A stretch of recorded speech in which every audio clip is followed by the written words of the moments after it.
ladies and gentlemen of the press, we're here today to address you on the very notorious issues that has been happening in the country, especially the recent one that has to do with the strike action embarked upon by the Amalgamated Union of Foodstuff and Cattle Dealers Association that has halted the transportation of foods and other items from the north to south and vice versa.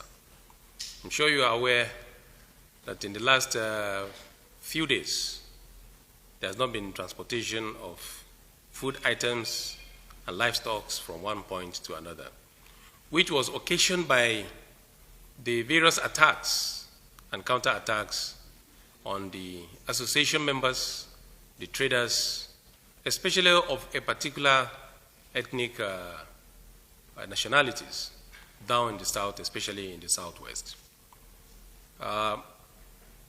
This particular incident has led to serious economic paralysis. Food items are getting more costlier in the south.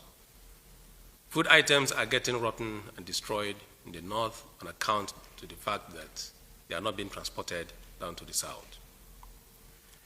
The cattle breeders, the association or the union have placed certain demands on the government and the people of Nigeria to ensure that the transportation of their goods and the lives of their members anywhere in the country are safe.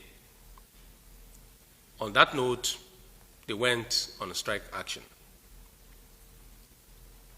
I have the mandate to resolve the issue, whereby there will be normalcy across the country.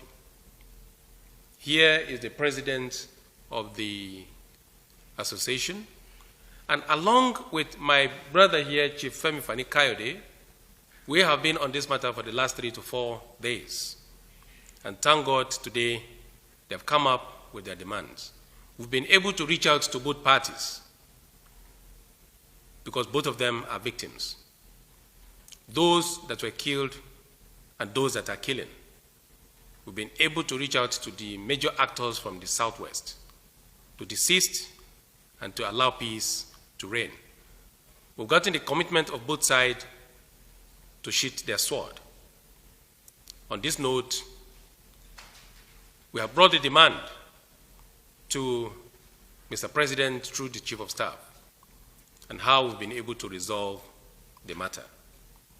And the Chief of Staff is going to convey the message to Mr. President.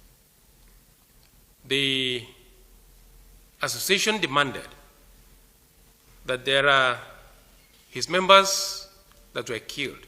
They are requiring that compensation be paid for the lives and livelihood that were destroyed in the south. All those who committed those crimes should be brought to justice. The harassment by law enforcement agencies on our federal highways be stopped.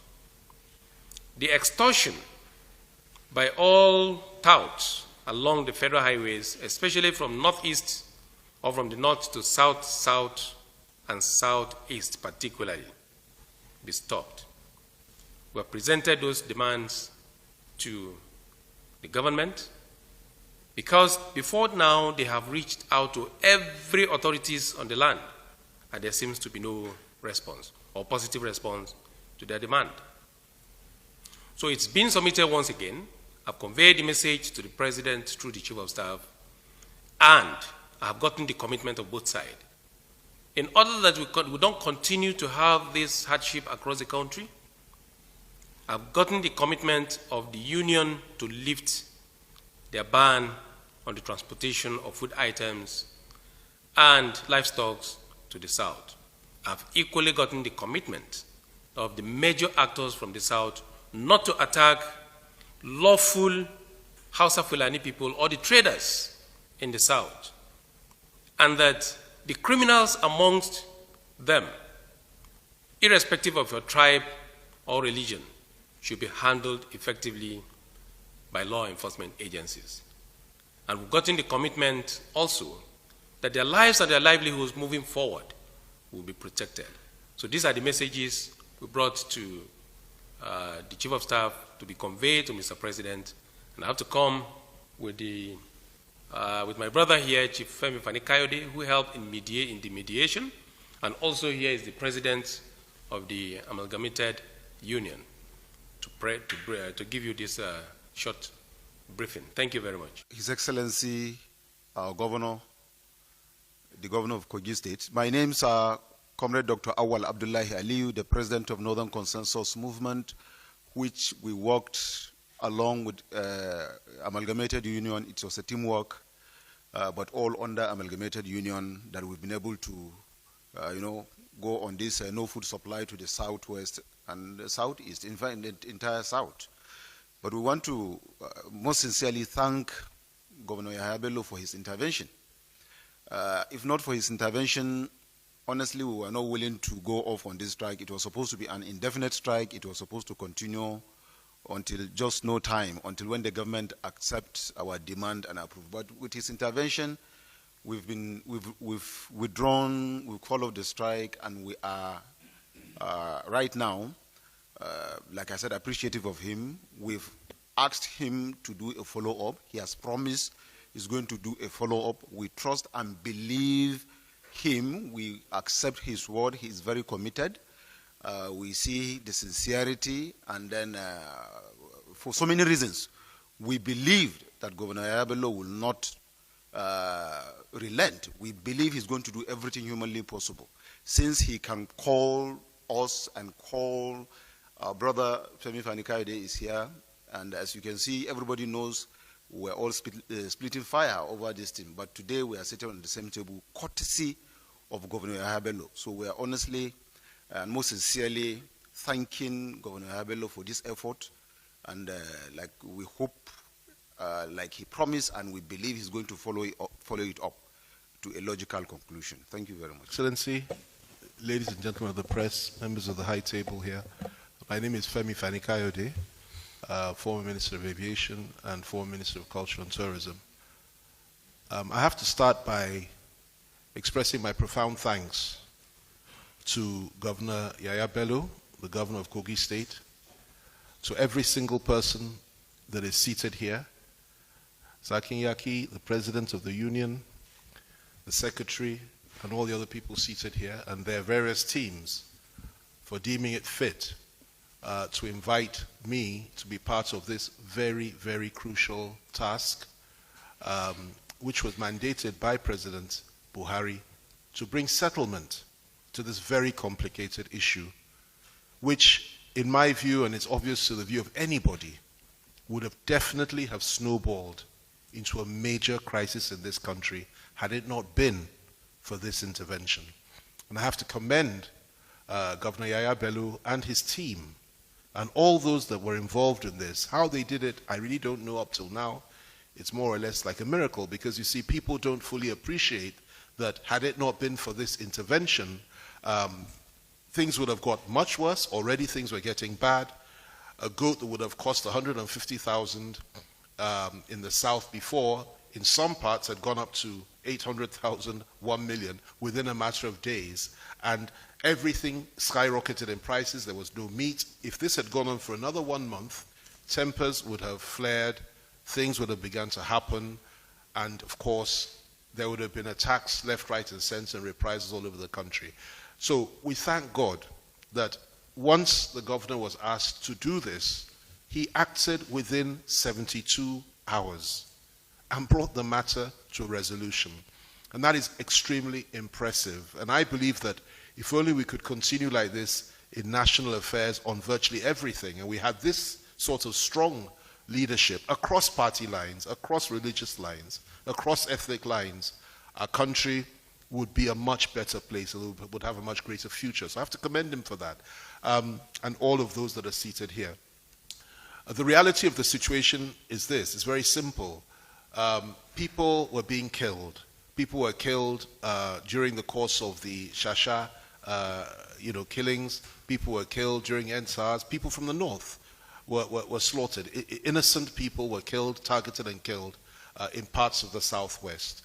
And the reaction was very strong and would have been much stronger had it not been for the timely efforts of the union.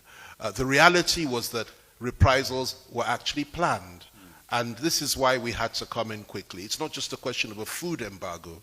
We all jousted and we all made jokes and even threatened one another about embargoes, but that's how war starts, with an embargo. And of course, the other side, the South, was saying things that maybe some of us shouldn't have been saying in retaliation. But it was about to snowball into a much more serious crisis, because plans for reprisals in the North against people from the South were being made, and they had gone very, very far. And I saw evidence of that presented to me by the governor and by other people. And thankfully, the governor called all the relevant players and told them this must stop.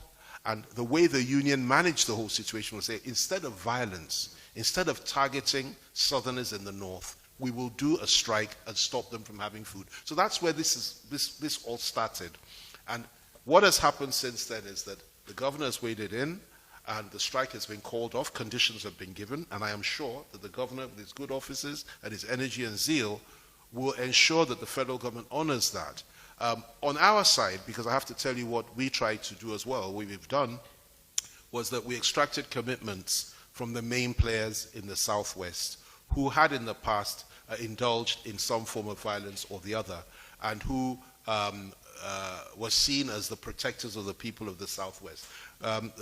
Chief Sunday Adeyemo was deeply involved in this, and I have to commend him because he gave a firm commitment. He spoke to His Excellency, he gave his commitments, he spoke with me.